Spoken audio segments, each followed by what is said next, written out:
Alright, ito mga kaibigan, papakita ko sa inyo itong viral video ngayon na kumakalat na kung saan si Senator Cynthia Villar mga kaibigan ay nagalit sa BF Resort Security dahil binakuran nila ang kalsada na alternate route sa Riverside Road para maibsan ng trapiko sa Alabang Zapote Road. Alam niyo mga kaibigan, kung dumadaan kayo sa Las Piñas, na napakalaking tulong po netong Riverside Road. Kasi kung ikaw ay pupuntang Zapote o kahit sang mga lugar dyan sa Las Piñas, hindi mo na kinakailangang dumaan doon sa Alabang Zapote Road. Kasi alam nyo, itong Alabang Zapote Road, ubod po ng traffic dyan. Grabe, ang tagal na pong panahon, talaga namang hindi nawawala yung traffic dyan. So para makaiwas ka sa trapiko, kailangan mong dumaan sa Riverside para makaiwas sa traffic. Napakalaking tulong po niyan mga kaibigan. Ako yung sasakyan ko, meron po akong sticker na pwede akong dumaan ng River Drive. Kasi pwede kang tumagos ng Casimiro. Kung alam niyo po yung Casimiro, yan po yung lugar na kung saan binaril po itong si Percy Lapid. Banda po dyan sa BF Resort, BF Homes. At pwede kang dumaan, basta marami pong pwedeng labasan papunta sa Las Piñas, itong Riverside. Pwede ka rin pong dumiretso papunta na dun sa Zapote at dumiretso sa Coastal Road. So iwas po talaga sa trapiko. At itong nangyari mga kaibigan, itong BF Resort, ito sa totoo lang mga kaibigan, hindi sa kinakampihan ko itong si Cynthia Villar. Alam ko maraming galit sa inyo kay Cynthia Villar kasi alam niyo naman maraming nagsasabi land grabber daw ito at talagang ginagamit yung posisyon para kumita yung negosyo ng kanilang pamilya, 'di ba? Kasi developer 'to sa totoo lang mga kaibigan, ito minsan nagtrabaho rin ako sa Camellia. So itong Camellia isa pong kumpanya na talaga na dito nagsimula itong mga bilyar at lumago yung kanilang negosyo hanggang lumaki po ng lumaki itong kanilang kumpanya, isa pong developer, isa pong subdivision developer.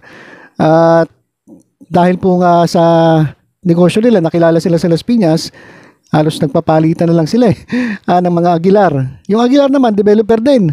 Yung Aguilar, may-ari ng Verabel, nagtrabaho din po ako noon nung nagsisimula pa lang tayo bilang isang civil engineer.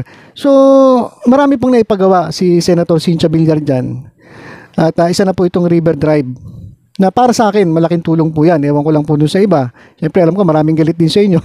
Iba-iba po tayong opinion. Basta ako po, wala akong problema dyan sa River Drive. Ang naging problema mga kaibigan, nagkaroon sila ng hindi pagkakaunawahan. Kasi, dito po sa Las Piñas, meron pong mga alternate route. Papunta sa BF Resort, palabas ng BF Resort, papunta dito sa Marcos Alvarez, papunta ng Bacoor. So, marami pong dyan, mga alternate routes na kinakailangan mo lang kumuha ng sticker. So, meron po tayong sticker dyan. At maging sa Bacoor, ganoon na rin. May mga friendship routes na rin na pwede mong daanan para naman makaiwas po yung mga motorista sa trapiko. So, para sa akin, napakalaking tulong yan. Ang problema lang dito mga kaibigan, ay itong bagong opisyal ng BF Resort, hinarangan ba naman yung kalsada? At ayon naman kay Cynthia Villar, yung kalsada na yun ginawa nila. Pinagawa mismo ng pamilya Villar para magkaroon ng access yung mga taga-ibang lugar para hindi mahirapan yung mga residente ng Las Piñas. At lumalabas nga rito na hindi nagustuhan ni Senator Cynthia Villar yung ginawa ng BF Resort. So ito mga kaibigan, panoorin po natin itong kumakalat na viral video at tungkol nga po dun sa pagwawala ni Senator Cynthia Villar. Panoorin po natin.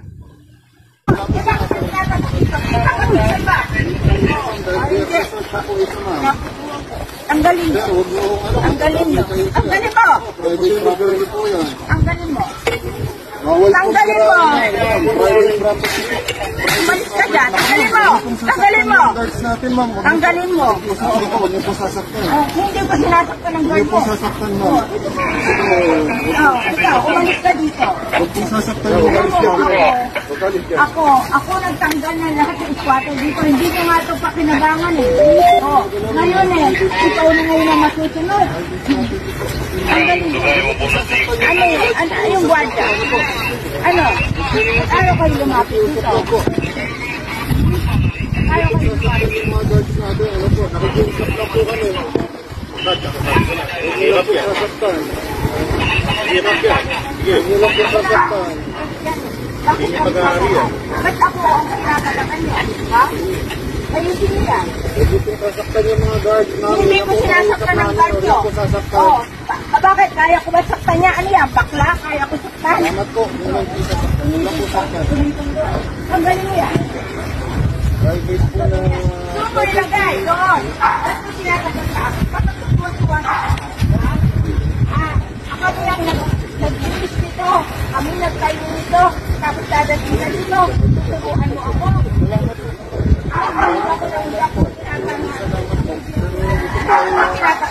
Bakit hindi mo ilagay doon? Wala akong pakialam sa'yo. Boy, may question to. Ismet ng ito. Hindi ito necessarily. Lahat ng may ismet ng ilog. Wala tayo ng biyabong ginawa nilang open space. Ang ismet ng ilog. Dapat, ang open space, hindi sa ismet ng ilog. Bakit ako tatapakan? Maglagay ka ng gate sa hindi tapat ko. At ako tinatapakan. Ano yun mo yan? Ang galing mo yan. Mabayaran ko yan.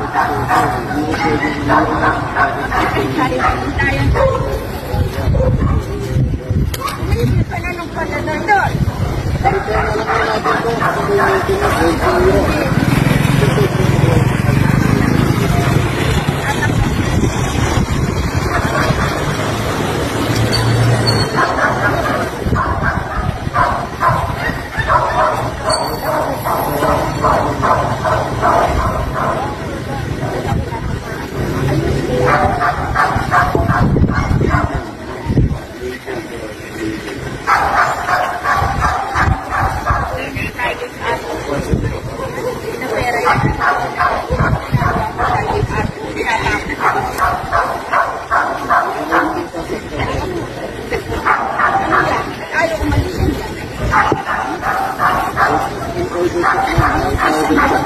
Eh bakit hindi mo ayusin ang isang order na yan? Eh ginagawa mo sa isang order. Ginagawa mong private army ang security para takutin kami. Bakit ako tatakutin mo? Hindi ako natatakot sa'yo. Marami na nalakot na yun. Nay, bakit mo dadalhin? Bakit mo dadalhin yung karami-rami yan? Bakit po na Eh kasi sa'yo, dapat pumibihip sa'yo. Kasi tatakot-takot ang security mo. Tinatakot kami. Hindi mo lang sasaktan. Bakit mo sasaktan yan? Ano yan, mga bakla? Masasaktan ko, babae ako. Hindi ko sinasaktan ang security mo. Babae ko sinasaktan mo.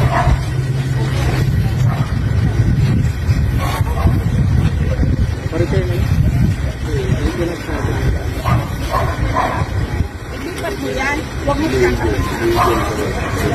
Pinapersonal mo. Bakit may tatanggal dito? Bakit hindi mo ilagay ito? Sa corner. Bakit? For all races, dito mo ilalagay. Hindi mo ilagay ito. At ako ang tinatangan. Huwag mo pa-repair at tatanggal ko yan.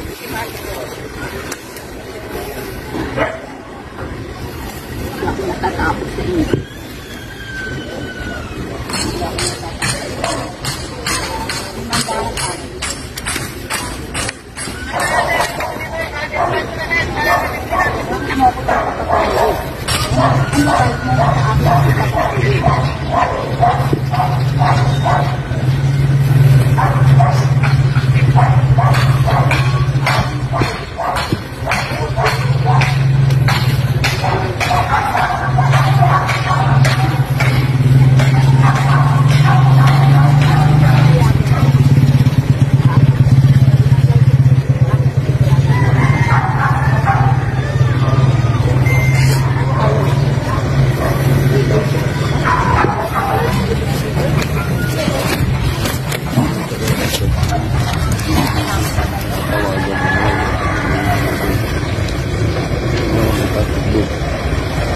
Bakit ilalagay ko?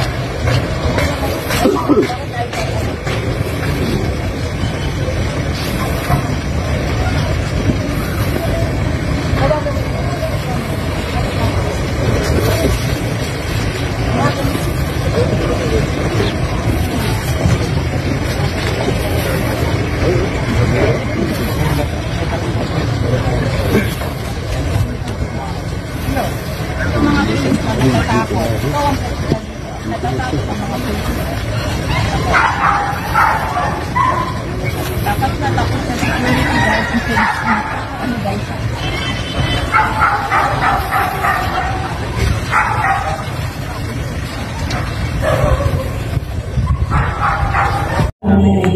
mga nanonood dyan, mag-subscribe po kayo sa Batang Maynila Toys.